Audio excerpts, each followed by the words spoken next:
What's up everyone, my name is Adam and welcome to another Battlefield 3 video. Today we're playing some Conquest and I'm not really sure what the name of this map is, but all I know is that it's fun. So today I want to touch on two kind of main things.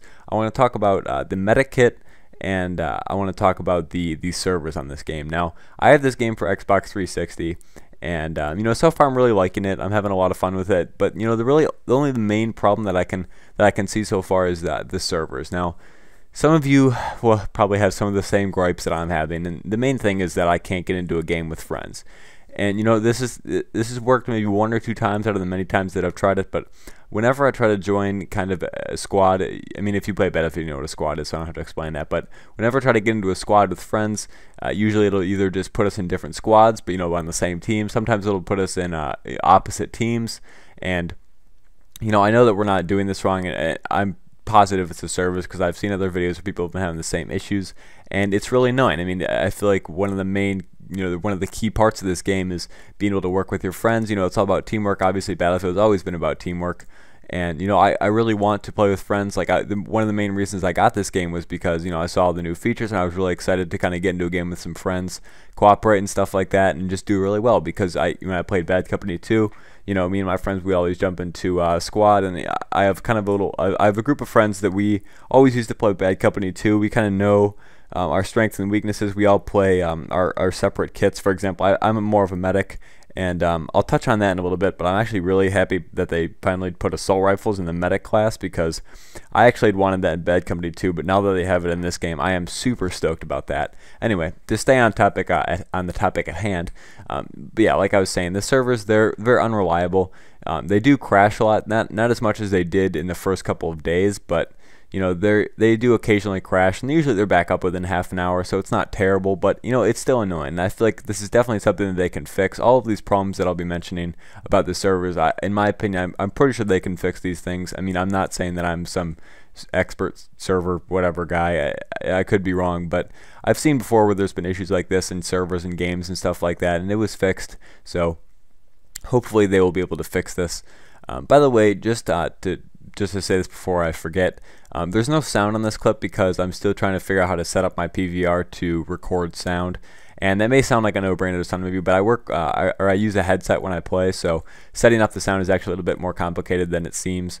So when I do get the sound set up from there, I'll have some background sound, but it shouldn't be too big of a deal. It shouldn't seem like there's a big thing missing, because most of my commentary would cover the sound anyway. So anyway, like I was saying, servers are annoying.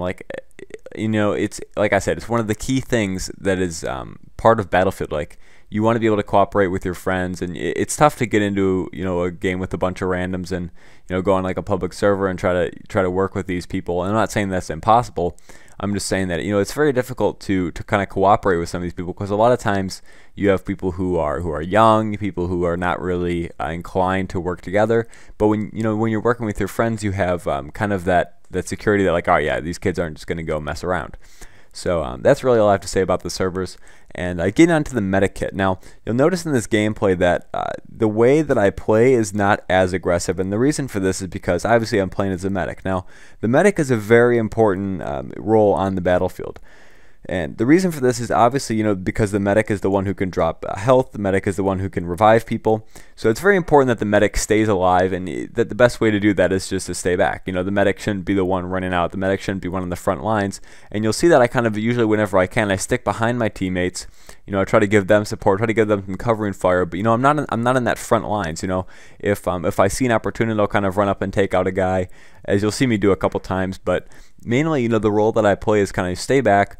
Drop some health packs occasionally, and whenever it's clear, if I see someone who's been downed, I can go revive them. Now, to talk about reviving or defibbing people for a second here, whenever you see somebody who's downed, I'm not necessarily 100% sure how this new revive system works, but I know there's some people you can't revive, there's some people you can revive. I know you can revive most people who get downed, but I know there's a couple scenarios where you can't actually revive someone when they go down. And if you guys know more about that, feel free to leave a comment about that system, because I really do want to learn how that works exactly. I know in Battlefield or Battlefield Bad Company 2, you could revive, I think, pretty much anyone who was killed within a certain amount of time. So that was pretty straightforward. This not as straightforward, but like I was saying, you want to make sure that whenever you go to revive someone, you want to make sure that the area is clear, because you don't really want to, like, every time you see someone down, you don't need to just sprint over there and just bum rush their area and try to revive them. It really is not necessary. You know, you want to stay back, make sure it's clear. If they get taken out by someone, chances are that person is still going to be in that area, so you want to make sure that you take out whoever killed them, and then you can move in for the revive. You know, it's just not necessary for you to be running out into the open and getting killed with the same guy who killed the guy you're trying to revive. That's just, I mean, you look stupid. It's just stupid. It's not helpful to your team at all. So, you know, be patient, have discipline, and whenever you're playing as medic, just remember you don't need to be the one who's always in the front lines. You don't need to be the one who's always out there sprinting toward the other team, sprinting toward the objectives. It really isn't your role. So, I mean, if you're someone who's more of that kind of you know, get in their face type of player, either play with a squad of more than one medic.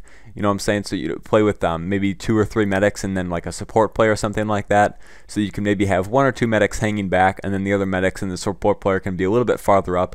And then, you know, if you like to be that aggressive medic, you can always be up there with maybe another player, and you guys can be working together. And, you know, that's okay. But especially if you're playing, you know, without a group of friends, or, you know, just in an unorganized squad with maybe some random people online, definitely just take that defensive role. And, you know, really, if taking the defensive role is not your thing, I would suggest the support class or the engineer class. Those are 2 roles that are probably the best to suit your bloodlust. So I want to thank you guys for watching this video. I know that this commentary is going to go a little bit over. It's going to be a black screen, but it happens. So again, I want to thank you guys for watching. Please leave a like, a comment, and a favorite, and I will see you guys later. Bye-bye.